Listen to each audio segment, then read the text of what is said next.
If you go into prison, that's why I tell people I'm earned. If I go to prison, I promise you, whatever I did it purposely, and I earned every day that I'm gonna do. I meant that. So I live right, man. I pay my taxes. What you just said, because I'm not made for it. I don't think that I want to go. I ain't going. If God forbid I get into a situation where I gotta defend myself and fight, I'll do that. But I ain't going to jail. I don't know. No, sir. No, see, jail and prison is two different things. Nope, I ain't going to jail or prison. No, neither. Yeah. I'm out here. I'm out here. Yeah, you said you was behind the bars. No. Right life for you. No, sir. No. Okay, so Boondocks. Let's talk about that. Yeah. I heard they're talking about they bringing it back. They need to, man. Who they gonna, man? God, Pops. Yeah. Yo. God rest his soul. John Witherspoon was, oh my God, Granddad was the character. Well, I heard they're talking to Jennifer Lewis about playing his sister. That would be dope. Cause she crazy. She crazy. She would be dope. She might be in. Oh, that hold on, just to make sure I'm right. That's the grandma on Blackish. Oh yeah, off rip. Yeah. Jack is back. That would be great. Jack in Washington. That would be. You know who that is? Yes. Jack in Washington. That would be great. Look, Tina Turner's mama. That would be great. All the roles she done played. Nah. If they did it, I don't see no other choice.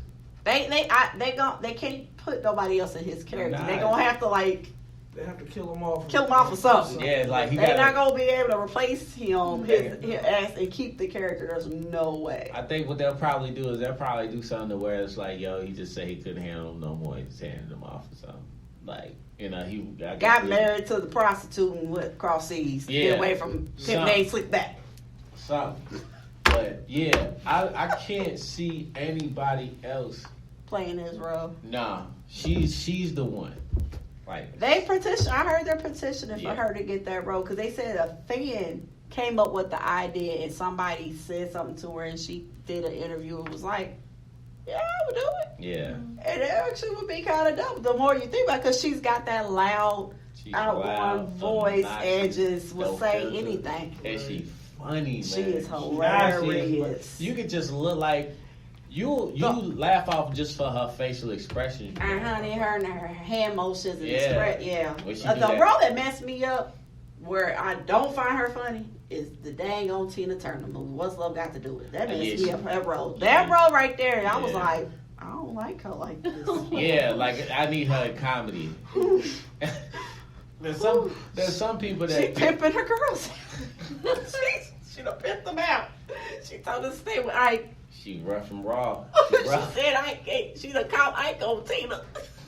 Rough and rugged. She was rough and rugged, man. Yeah, she done called Ike on Tina, told her where she was. I was like, dang. Rough and rugged. But she played the hell out of that role, though. Because she made you believe she was Tina's mama. Like, she was believable. Like, you could really believe she was being paid. Yeah. To give him information and keep her in line. I was like, whoa. Can't do it. But yeah, they need her. Like I can't see nobody else. No. Yeah, I think. So as animators, what are y'all thoughts? Let's keep sticking with Boondocks because he is like a prime example of small indie artists who got to start doing news strips and all of that type of stuff. Took off. And it took off. Yeah. It is not your regular genre. Mm-hmm. You know what I'm saying? No. He definitely had us in mind when he made Boondocks. Mm-hmm. For those who from the hood. Yeah, from the hood who like anime and get shunned for it. Yeah. He definitely did that for us. Yo, because I have obviously for obvious reasons, but I have friends who grew up in the West End and stuff, but they're super nerds. They love anime, and that's sort of kind of what they say is like it's shunned. It's taboo. Yeah. It's not a conversation at all. Yeah. It's not even a conversation. Like it's taboo. Like one of my best friends, like Terry, one of my best friends, he work, he come home, he don't spend money.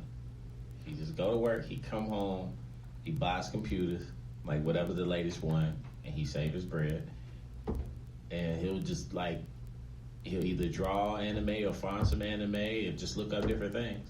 Me and him became best friends because when I was young, I was the best. Going back to Street Fighter, I was the best Street Fighter player on my block, and then I'd never seen him before, and he just came over to the house because my brother knew his older brother, and we played Street Fighter, and he tore me apart.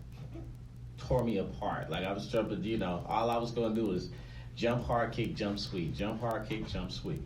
And he kept doing the Shoryuken, he kept doing the Dragon Punch, and I did not know how to do that. I just knew how to do the Hadouken, but I did not know how to do Dragon Punch. And I was like, how does he know how to do that? I want to know. And we became friends. And then we ended up going to Stewart Middle School together, and we ended up being best friends. Ooh, that's a whole nother conversation I need to have, because, child, that school, that name just... Okay, another conversation. Lord have mercy. But my friends like him, they look at him. Yeah, like we were talking about, like, our boys. Like, my son is literally, like I was telling them, my son, I want to say the first time I realized he was reading manga or anime books, he was like 7. Yeah. And I was like, what? I walked up on him and he's reading backwards, and I'm like, what the hell are you doing? Why are you reading this book backwards? Don't that ruin the end? It's Japanese. They read the opposite direction, and I didn't understand it, and I'm like, I'm arguing back and forth with him, but not really still paying attention. He's getting these books from school. Yeah. And one day we happened to be walking past and glance, and I see boobs. Wait a minute. What? Yeah, most likely. Yeah. Yo, flag on the play, bruh. What is this and where did it come from? He was my introduction into the manga anime world. Yeah. And further actual animation beyond DC, Marvel, cartoon movies, cartoon TV shows. It was like a whole nother world. And I was like, I have no clue what they're saying. Mm-hmm. This kid's walking around singing songs in a foreign language and literally word for word knows it. And I'm like, do you even know what you're actually saying though? Like, you could be sitting up here about to grow a whole tail. Right. And because you done said some spell or something. You don't even know what you're saying. Right. Like, for real. And like, for about a year, I went back and forth. I tried to prevent it. And like I told them, he was doing it anyway at school. Yeah, there was nothing that was going to stop that, because that is just, he's one of the nerds, Right. You're not stopping that. And he's into all of it. And it's just like a whole different thing. And I'm just like, yo, this is crazy. Yeah, man. Yeah, my first 2 anime movies I ever saw was because of Terry. My homeboy Terry, Ghost in the Shell and Ninja Scroll. Mm-hmm. The OGs. Yeah. And then I found out about Akira as I got older, and then not many people know this, but Kanye West's Stronger video is a reimagination of Akira, yeah. So, how do y'all feel as animators about something like Boondocks, and it going the way that it has went, but then it kind of just stopped because of politics and business, I guess I would say. I would say it's bittersweet in a sense. Just because of the fact that having someone that's created something independently, didn't really have anybody backing them in that sense, and then it blew up the way that it did, you get a sense of satisfaction, completion in a sense, and then of course something happening to where, the public or whoever the powers to be voice their opinion or whatever, puts it out there, and it kind of like stops you in your tracks over your creation. But you made it, and you made it further than others wish they could have made it or gotten to that point. So it's like, okay, I could say, at least I've been here. Let's see if I can get back on track or get back to that point. Hence the 3rd season, I guess you could say, coming out. Yeah.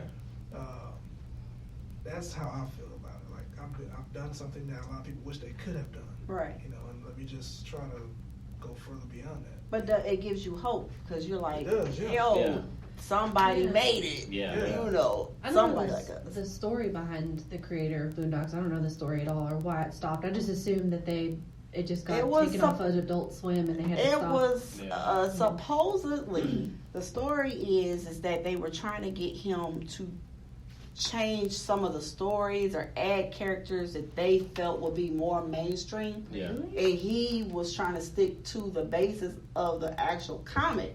Because a lot of people didn't know that Boondocks was a real, actual didn't know. comic strip. Yeah. It was a comic strip that it like took off. People were like talking about it, and then he expanded on it, and then somebody came up with the idea to turn it into a show. Yeah. And so, and you think about it, like he just said, it literally was only 2 seasons, but it's so much freaking material. So much yeah. in it. Yeah. It's so much that you don't realize it literally was really only 2 seasons. Yeah. You would think like that show is still being streamed and seen, and they're making memes, and like we sit here laughing about the booty man, and Yeah. like it's so much from it that you don't realize that it really wasn't like that long on, you know, the show. Like that'd be Yeah. like almost like Afro Samurai. Yeah, man. Yeah. You would swear there's like 12 seasons of that. That's Yeah. a fact. Yeah. You would swear there's like 12. It- It ain't. It's just 2. It's 2 in a movie. Well, it was one. It was one in the movie. One in That a was movie. 1 in the movie. Oh yeah, it was 1. Damn. One in a movie. But you would have swore Dang. it was more though. You know what I'm Yeah. saying? But that's another show that somebody independently had an idea, had an art, had a passion, and they decided to expand it, which is always great. That was fire. But then you get the politics and capitalization in business, and they try to change it. That even goes to, let's say, Dave Chappelle's story. Yeah. Oh yeah. Yep. He's the biggest prime example. Biggest Right. prime example. Yeah. This man was a stand-up comedian. He was getting big parts in movies. He was doing his thing. They give him a show. He's like, all right, I got creative direction. I'm going to do this my way. And he Right. legit did it his way. And it started making money. Yeah. And they tried to change. Yeah. And he Yeah. was like, I'm going to Africa. Hey, yes, damn it, y'all. Like, my thing is this. Like, I am all for suggestion if the suggestion makes sense. But as we all know, it doesn't matter what generation. It doesn't matter if it's young generation, old generation, baby boomers, up to the Gen Xers, right? The old saying is never wrong. If it ain't broke, don't fix it. So a lot of these corporate people, especially who are not creative, just be like, yeah, let's put this in here so we can get this audience. No, because that audience likes it as it is already, and they don't even realize that. Because they don't go outside. They just be in big boardroom meetings, or maybe like, you know, amongst their peers that are out of touch with everyday life. So when they make these stupid suggestions, they're making these stupid suggestions based off of people that they're around all day. Or something that just happened to be on social, like now, Yeah. social media is something that, you know, people are sharing. It's Exactly. what they call it, trending. But- When something's trending, they Yeah. want to throw it in stuff, and it's like the craziest thing. And I'm going to throw the wildest show out there for y'all. And I don't know if any of y'all ever saw it, but Once Upon a Time. Or what was it? Not Once Upon a Time. The show that was on ABC about the storybook.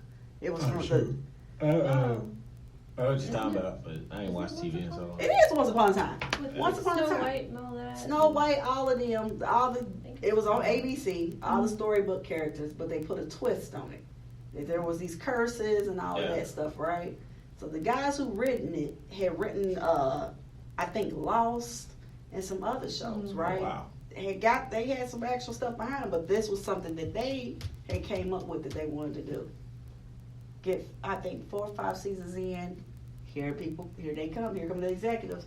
Oh, you should do a story on this. And like they try to change the direction. It's like, And finally the guys was just like, we're done.